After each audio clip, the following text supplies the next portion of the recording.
So I had some people at a church I served once. I don't think they'd mind me telling this story. Their oldest had gone off to college. And she had done what a lot of people do when they go off to college, and a lot of y'all who are in college are probably doing, and some of you who've been you probably remember doing. She had joined a church. And how do Episcopal kids rebel from their parents? Because this was a very progressive church that we all were in together. Well, they go to a really conservative church when they go off to college. And she did. It's what you would call a mega church. Yeah. And they got real worried about her because over lunch, they took me to lunch one day to talk about her. They were deeply concerned because she had joined this church. There were lots of posters and stickers and books she was giving them to read and conversations around the dinner table that ended with her saying in so many words, "Mom, Dad, I'm worried about you because you're going to hell." And on top of that, she'd gotten really obnoxious with her beliefs. Maybe she joined a cult, they thought. I mean, it kind of sounded like it. Theologically, I wasn't too lined up with this church, and they weren't either, but, you know. But I asked them, I said, look, is she giving away her money? And they're like, no. Is she still making good grades? They said, yeah. Has she moved in with a pastor? No. Is she picketing Planned Parenthood clinics? No. It's like, okay. You know what? And they asked me for my advice, and I gave it to them, which you're not supposed to do. But I said, if you want my advice, I wouldn't do anything. Because, you know, if they pushed back, she would have dug in deep, right? That's what they do. That's what we do. But she also was doing something that we do as we grow up. And this is not just true for y'all who are going to college, who are in those sort of formative years. No, it's true for all of us at different times in our lives. She was testing the boundaries of the faith that she'd grown up with. She was doing what people are supposed to do when they leave home, right? But still, she could clear a room. Because I was around her sometimes with a lot of her old friends, and she would start talking, and you'd kind of see people go, "Yeah, I'm just gonna go over here for a little while." She was really annoying. She needed to learn that she could be religious. She could even be zealous in her religion, but she also needed to be grateful for others and accepting of others and loving towards others, and not just a zealot. And her parents, they needed to relax and give her the freedom that she needed, which is really hard to do. You know, I've got 3 adult children myself. It's hard.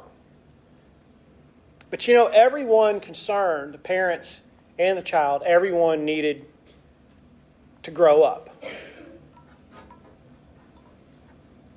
But see, Jesus doesn't say grow up today. In fact, he kind of says something that sounds like the opposite. He says, no, you got to hate your family. And growing up is not about hating your family, although sometimes when we're growing up, we feel as if we do, which is also normal. But this language that he's using, it's great teacher language. He's talking in really strong terms to this crowd that has followed him. And he's saying to them, you know, hate your families and give up all your possessions. And this is hard to hear. This is another Sunday of harsh Jesus, right? And you know, sometimes, while I never advocate for hatred of family, sometimes we need to get away from our family of origin. Sometimes we have to reject some of the things that they brought us up with. I had some of those things. We all do.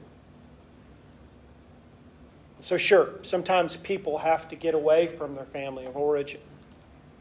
Maybe even hate some of the things they believe or hate some of the things they've done or do. And I believe in giving generously. Giving up of our possessions and being generous. And yes, some people do join movements at the total expense of life as they once knew it. And some people even will give up all their earthly possessions and go to work with the poor or go join a religious community.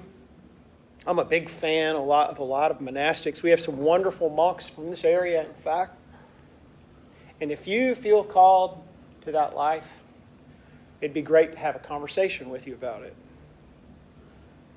About finding a new way of life. Because see, the gospel is always about finding a new way of life in Jesus. The gospel is indeed about sacrifice, about giving up the things sometimes that we cling too tightly to. Even more than that, though, the gospel offers us, through all of those things, a path towards growing up, towards growing up into our full humanity by following Jesus.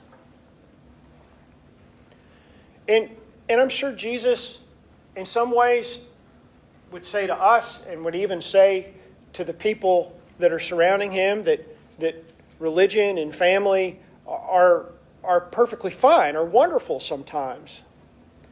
But you also have to take a look at this and see there's this crowd following Jesus. It's building up with him. And Jesus is talking to this crowd who undoubtedly are highly affiliated with religious belief and highly affiliated with families and found all these different ways of identifying themselves. Some of them maybe even Roman citizens or a part of another religion.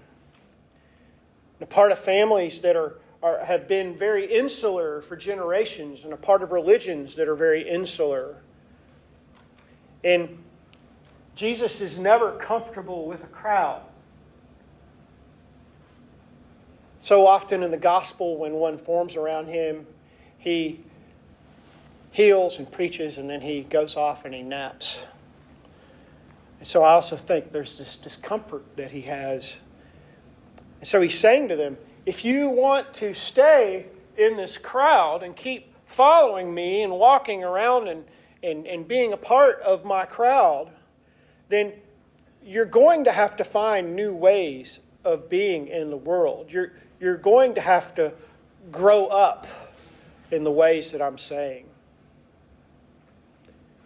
And Jesus also tells them that if they're going to continue walking with him, and he tells us this today too, he says that they're going to have to take up their cross. And they're going to have to stop defining themselves by who is in and who is out. They're going to have to stop defining themselves through the binaries of this world of Jew, Gentile, us, them, Roman citizen, slave, family, friend, Republican, Democrat, black, white, Greek, Roman. They're going to have to take up their cross and let go of those things, which for them in that day would have been a very costly thing to do. And so Jesus upsets the crowd, just as he upsets us today reading this strong language about hating our family. He upsets us because he uses this word hate. And we say this all the time. You know, Jesus doesn't hate anyone. Jesus says we can't hate anyone. But see, what Jesus is hating is not the people in the family. He's not hating family itself. He's not hating religion itself, but he's hating how they divide people up. And so walking in Jesus' crowd means that we have to let those things go. Because Jesus is talking about all of us. Jesus is talking about the way of the world today. Jesus is talking about binaries that have been at the heart of what has always been broken about humanity and broken about this world.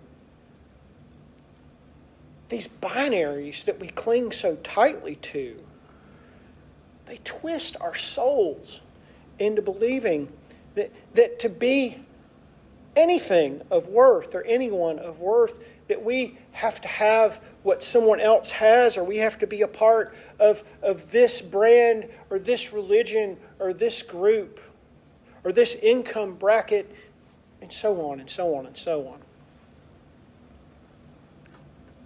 But see, the gospel, the good news here, is that we have another possibility. Because the way of Jesus says that all of us are made for more. All of us. The way of Jesus says that He defines us.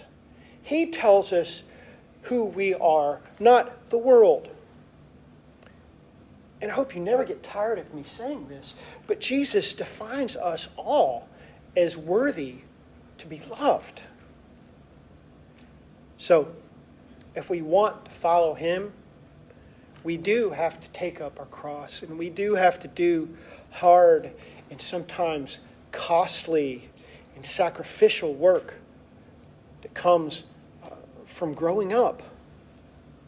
By taking our cross up and redefining ourselves and one another, all as God's children.